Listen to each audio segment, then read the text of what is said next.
Welcome to Psalm 131. As I mentioned, this is the mother of all psalms in that it is the one psalm in which the image is used for God as mother, though it's not the only image in Psalms of God as mother. For instance, listen to Psalm 149, to Psalm 49, verses 14 to 16. Verse 15. Hatishkach isha ula, can a woman forget her baby? Merachem ben bitna, from the womb, the son of her loins. Gam ela tishkachna, even if that one should forget. Va'anochi lo eshkachech, I would not forget. So there's an image of God as mother. And with that, I pause because I see Arnie on the screen and Nancy becoming grandparents for the first time today. Their daughter Ariel and her husband Daniel.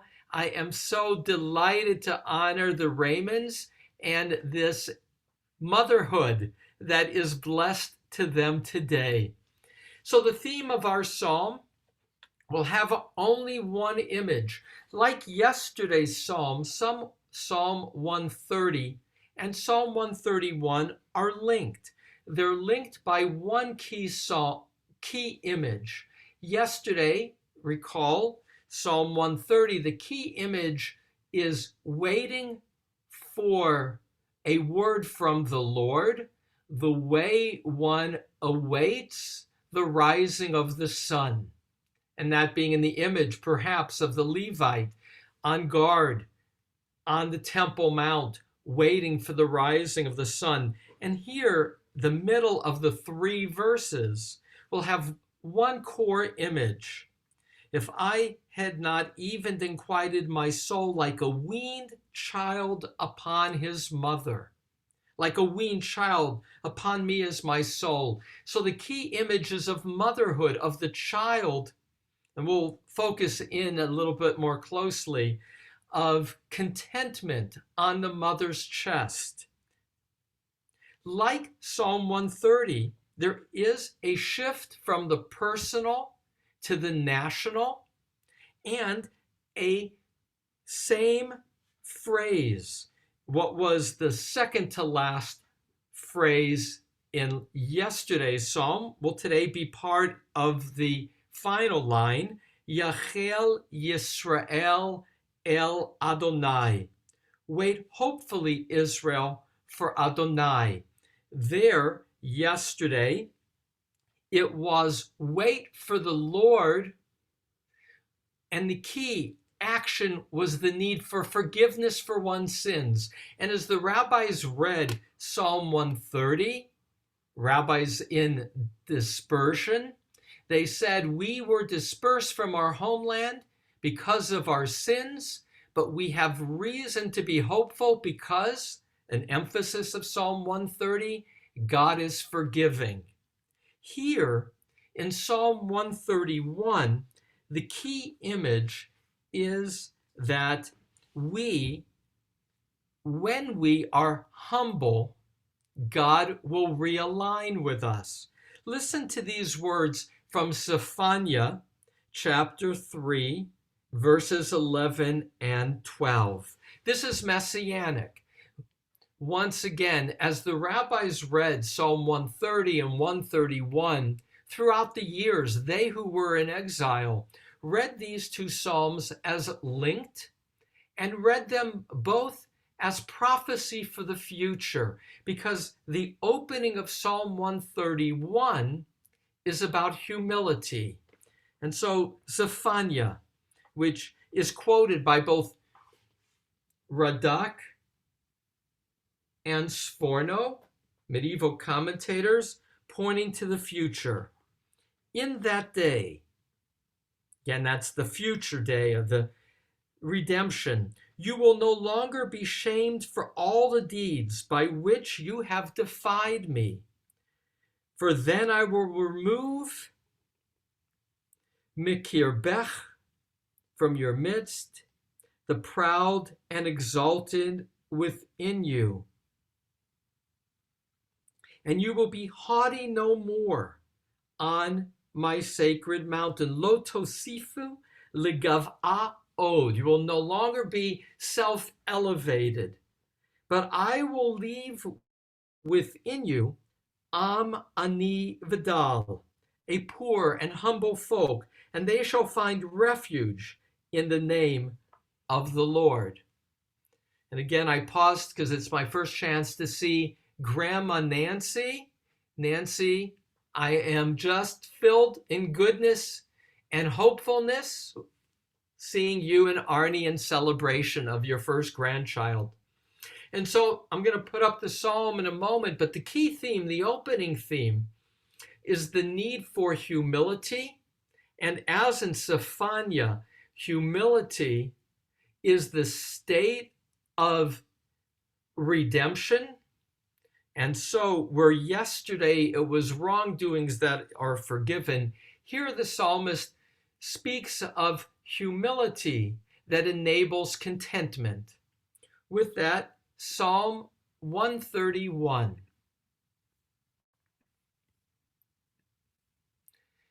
Which I take from the middle verse, like a weaned child upon his mother.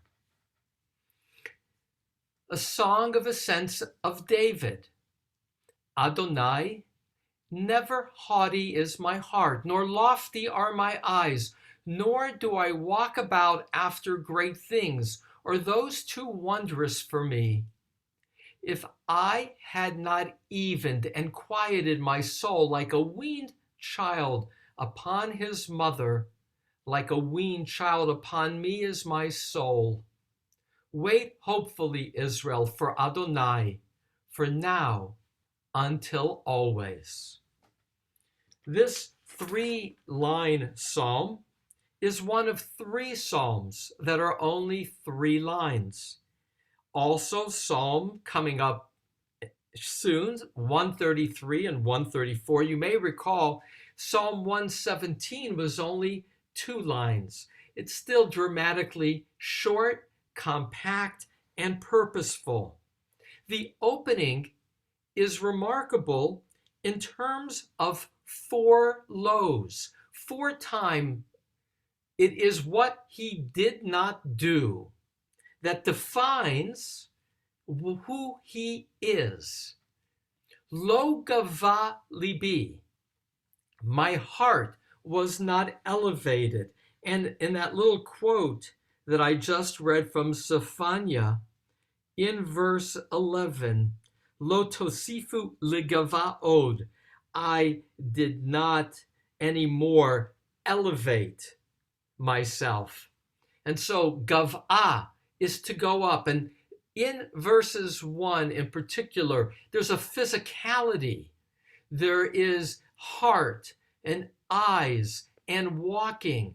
One is a series of verbs. There are 3 verbs used in this opening verse that are physically oriented. So the opening word, Yud He Vav He, God, is also the closing. That's the envelope of this psalm. The Yud He Vav He in verse 1 and verse 3, the 2 mentions of God's name. And in the middle is the sense of motion, of here in particular, quality of physicality, in that God is not like the psalmist. My heart was not elevated. Lo ramu einai, and ramu is also elevated. My eyes were not lofty, which means I was not looking down on others. Velo halachti bigdolot, I did not walk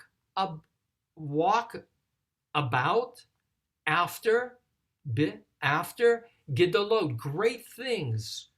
V'niflaot mimeni, or those too wondrous for me. What is expressed in this opening verse is humility. I know I didn't look down on others. I didn't see myself in haughty ways, nor, and now again, God is the one addressed, did I see myself as you? Did I see myself in pursuing and it's not clear what these gedolot are, these great things, or matters that are too lofty to understand, too wondrous, niflaot. But what's conveyed is humility, and the commentators are divided, where some says in verse 1, the poet is describing an achievement. And all the more if it was David, I had reason to feel proud, but I've overcome my pride. Interestingly, because all this psalms, like this one, a psalm of ascents, le David, for David, classically, this psalm is attributed to King David, and what is being described according to Bamidbar Rabbah 4:21, and also in Midrash Tehillim, is David's achievement. Not that he used to be haughty, which is how some would read it more generically, but pointing to 4 events for each of these lows in David's life. So it would be, I was not of haughty spirit, a haughty heart, when I was anointed king by the prophet Samuel. I didn't lift up my eyes in a lofty way, playing on Goliath. Even after I slew Goliath, I was not lofty with my eyes. When I was reappointed the king after rebellion against me, I did not walk about as of great things. And the wondrous for me, when I brought up the ark from captivity. So 4 key moments in David's life here is understood by this particular midrash, this particularly rabbinic commentary, as David's expression of, yes, I was given all these victories, these achievements, but they in no way took away from my sense of humility in how I related to others or related to you. And Rashi will comment that David, throughout his life, unlike his son Solomon, David did not seek out the trappings of power. He didn't build for himself a magnificent palace or carry himself in ways that would be perceived with so many wives as being elevated. David was humble, as Rashi explains the theme being presented. And now verse 2. Imlo shaviti, and the word shaviti, literally shaveh, means equal, measured. There's a quality of equanimity. If I had not evened, vidomamti, and quieted nafshi, my soul, kigamul alei imo, like a weaned child upon his mother, and then kagamul alai nafshi, like a weaned child upon me is my soul. Here too, as is the nature of poetry, there is ambiguity. Namely, what is this? One, is this David's achievement?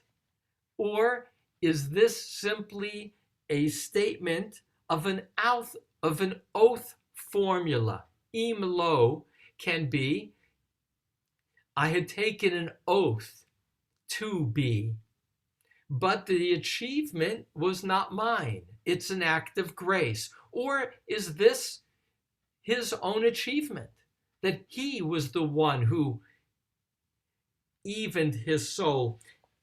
This idea of an even soul, this equanimity, is something that the rabbis will present in some places, like Chovavot Levavot, a teaching of the heart of the Middle Ages, will say that one should have an even heart, where whether one is given a compliment or an insult, it doesn't matter. One is even of heart. Domamti, an inner quality of being silenced, still. And the image here at the very center of verse 2, what is that like? Here's one way to understand it. One, the word gamul is usually weaned.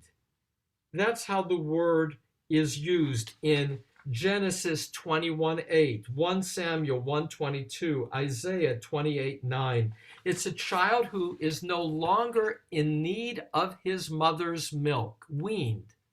So I'm like a weaned child upon his mother can mean, even though I am no longer dependent on my mother for her milk, I lay on her chest and I feel calmed. I feel loved and safe. And that's an image of relationship with God.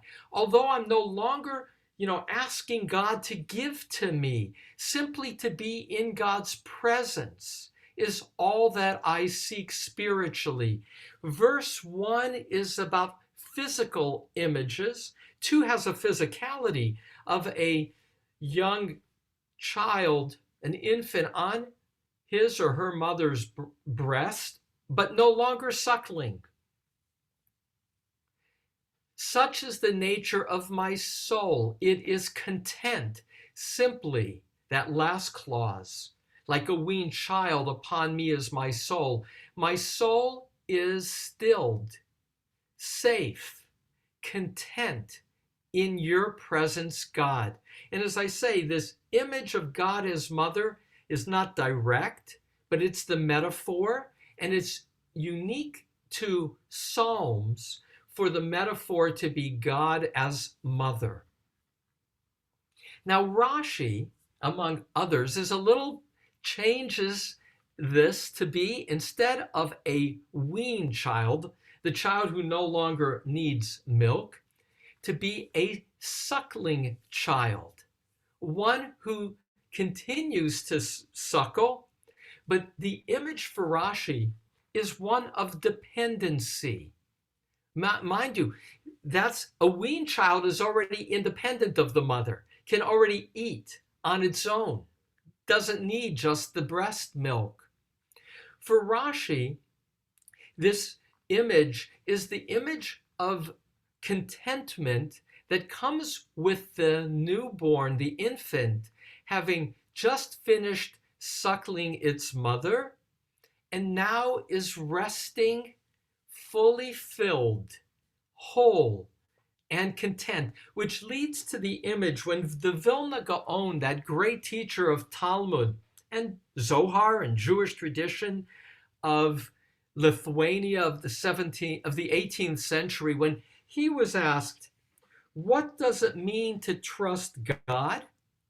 He cited verse 2, and using Rashi's image of the child that just finished suckling, said, that child is not wondering, well, will there be milk when I'm hungry the next time?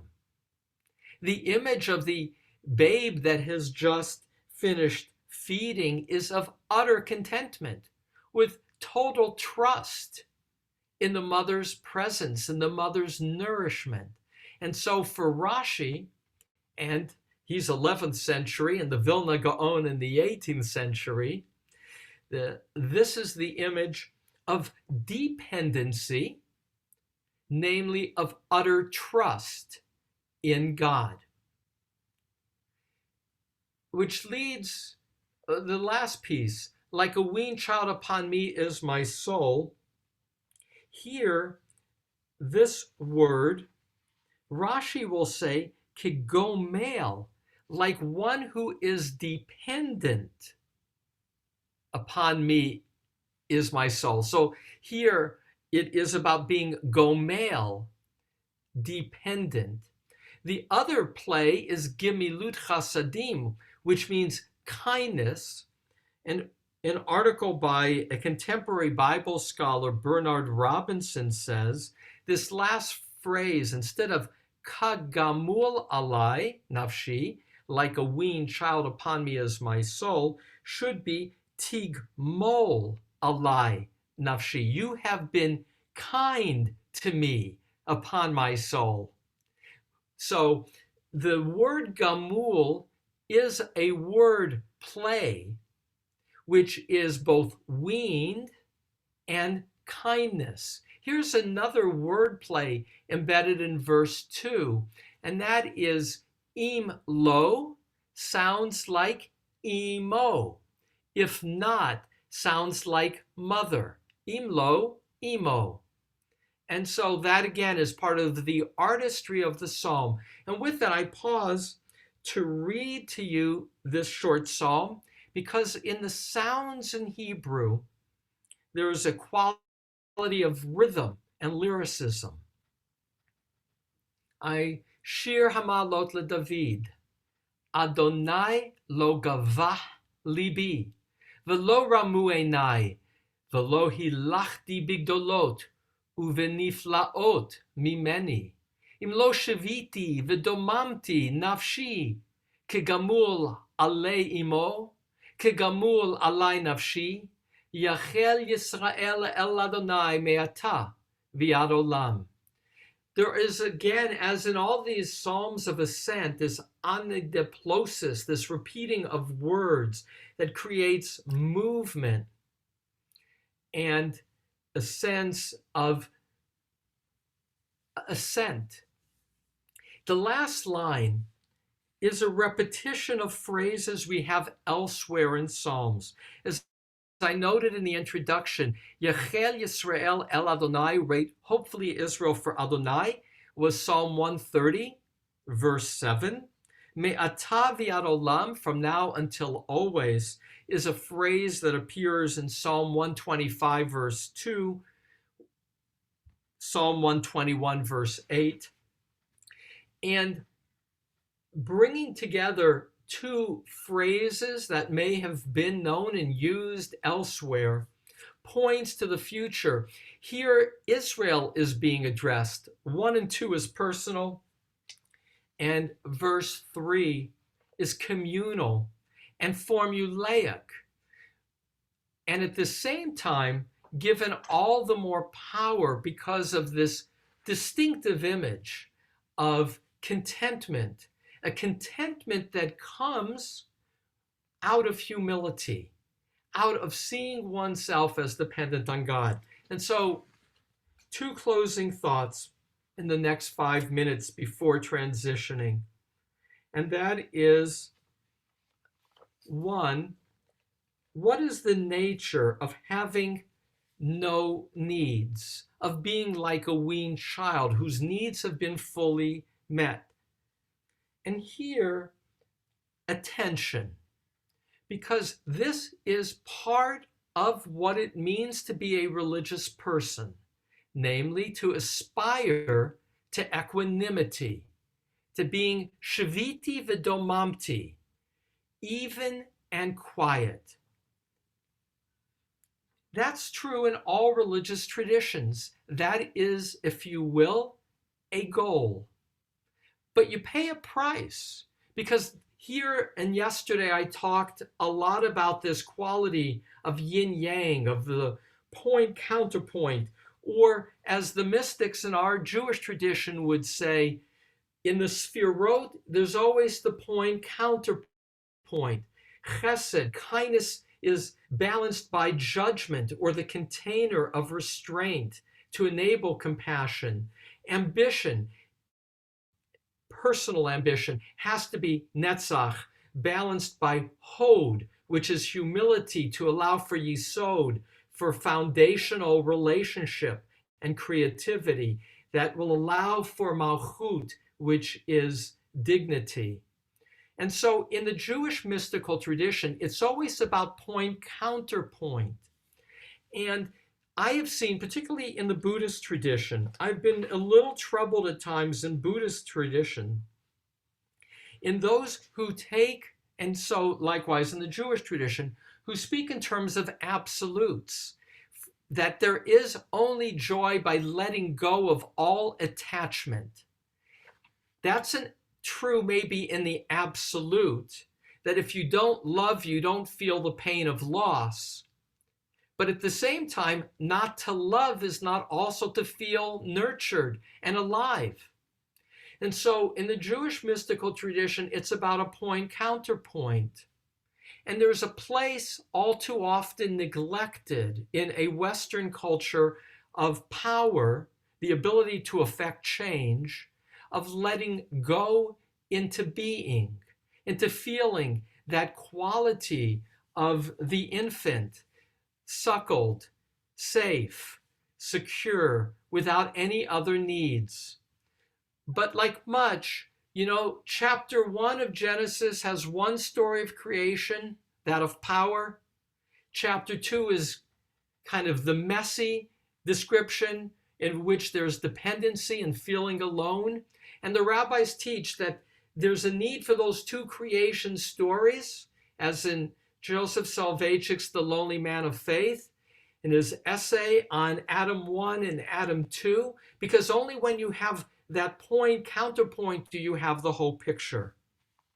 And so one closing thought, and then I want to move to the happiness of Nancy and Arnie and their becoming grandparents. But before they shared their happy news with me, I spent so much of my morning reading blogs and letters from friends in Israel.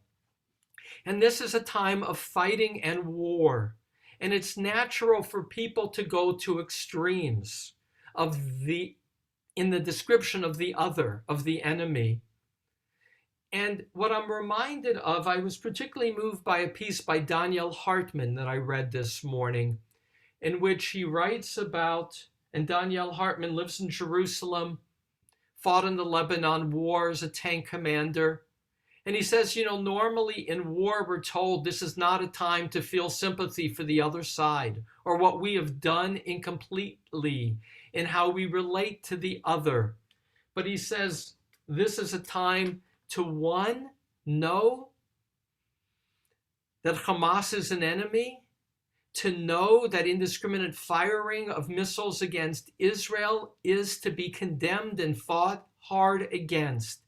But it does not mean at the same time to know that we too could do better, have even fallen short in honoring the dignity of the Palestinian, of the other. And I was heartened by Daniel Hartman's ability to hold two poles, even in a time under threat, being in Jerusalem, hearing sirens, and to know that wisdom is to be able, and spiritual wisdom is the ability to hold opposites as both true. Back to the psalm, and I'll leave now the politics behind, but I'll encourage you to consider Googling for Daniel Hartman's essay this morning, which is to say, I love the image here of trust in God, to find one's soul like a weaned child on the breast of a mother, but no longer needing to suckle, a quality of moving toward responsibility. And I choose to read this as, I have tasted haughtiness and loftiness of eyes, but I have moved toward humility. That's my achievement. And it's allowed me a freedom of dependency, precisely in the context of my own power. I am able to let go of those who would speak ill of me, precisely because I know of my power. And so, like a weaned child upon his mother is a good psalm in every moment, to allow oneself to know that to be whole is also to allow oneself to feel dependency that enables contentment. And at the same time, to know that this psalm is only a piece of a larger whole. And with that, I, at 10 o'clock, turn it back for some comments. And again, we'll come back to honoring Arnie and Nancy and to reading this psalm as more than coincidence, the one psalm of the 150 that celebrates motherhood as the image of godliness, as a day of celebration for the Raymond family. Before I give Arnie and Nancy a word, just to stay focused on the psalm, any reactions or comments about like a weaned child upon his mother? Richard. Yes. This is a wonderful imagery of quietness of heart and peacefulness and contentment in this psalm. In verse 1, the last line is, nor do I walk about great things or those too wondrous for me. And the thought I'm wondering here is those things too wondrous for me. And maybe you could expand on that a little bit. It's almost as if, how do I put it? By definition, God's kingdom is too wondrous, but in any dimension, his universe is wondrous to explore. Do you think, is it possible that the psalmist is guiding the reader away from a pursuit of those things? And perhaps one could, how do you put it? One could find themselves in pursuing those things to the point where their soul is troubled. Anyway, I'll turn it back to you and see if you have any thoughts on that subject. So clearly, as Richard identifies the second half of verse 1, V'lo hilachti bigdolot, nor did I walk about after great things, uveniflaot mimeni, or too wondrous from me. There seems to be a caution here, a caution toward not overreaching, either overreaching in terms of a grasp for power, too great, or wondrous, overreaching on the metaphysical level, which is the way that Rabbi David Kimchi understood this. Radak said, I know my limitations in terms of being able to understand God's workings, God's miracles, and then the example given, because these psalms, like Rabbi David Kimchi in Spain is writing in diaspora, he cites as the example Cheshbon HaKetz, the one who would calculate the end, meaning those who anticipate when the Messiah will come. So because again, this is read, at least how it's read, as a messianic yearning. And in here too, in terms of the messianic yearning, and that is Ibn Ezra and Radak would say that in this psalm, David anticipates diaspora, he anticipates galut, the exile, and will say to the people, beware of arrogance, and when you're able to humble yourself back to Sephania, that's when God will redeem you, so that your sin is arrogance of heart, including anticipating when the end will come, which was also with, again, Israel in the back of my mind, which is what the rabbi said to the Zionists in many cases in the 19th century. Don't go back to the land of Israel until God brings the Messiah. Don't force God's hand. Don't go after great things that are too wondrous. Leave it to God to determine miketz, the end. And so, once again, a psalm like this was used in the time of diaspora, both for comfort, but was also used for some as a more literal reading for caution, don't overreach, which is the challenge of poetry and psalms. We don't know when this psalm was written. We don't know the intention per se of the psalmist. We take the words as we find them and we make them our own.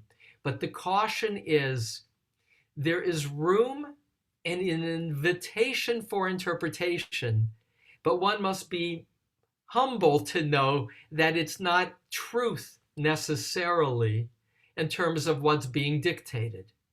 Because it can be dangerous when you say, this is what God says. Don't overreach. Don't go back to the land until God brings the Messiah, as an example. One last comment before I turn it over to celebrate with Arnie and Nancy. Anybody else for Psalm 131? Well, then I'll turn it over, and I couldn't have, again, a happier context.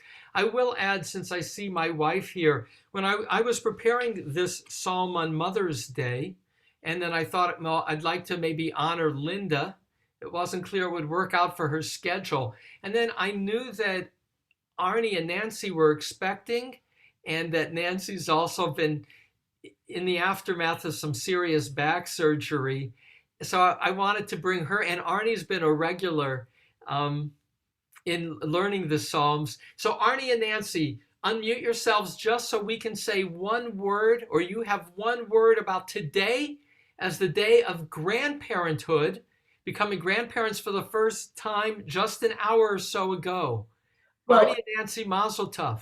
Thank you. We started the morning very fearful because Daniel called us saying emergency C-section, and we didn't know what was going to happen. And Ariel's a couple months early, so it was scary. And then when he called us back and everything was okay. And you were in on that hour during which the C-section took place. So wow, what an experience to have it happen this way.